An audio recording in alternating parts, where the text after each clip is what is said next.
Kalau gaji korang 1,700 ke atas, korang boleh apply kereta ni. Inilah dia produk Myvi 1.3 Spec G tahun 2018. Variant paling basic tapi tetap nampak moden dan jimat gila punya.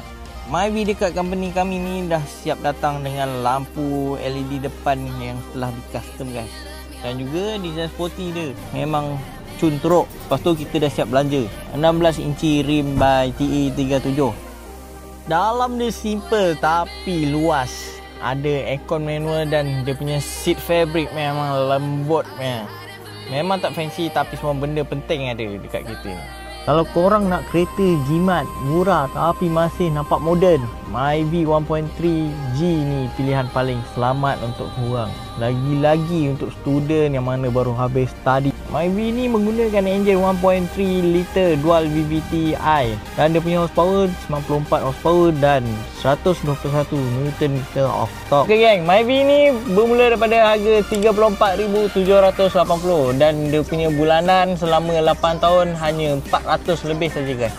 So yang mana student, yang mana baru habis belajar tu, saya suggest memang untuk angkat kereta ni guys. Memang berbaloi untuk korang. Okay guys, sudah faham? Sila komen. Assalamualaikum.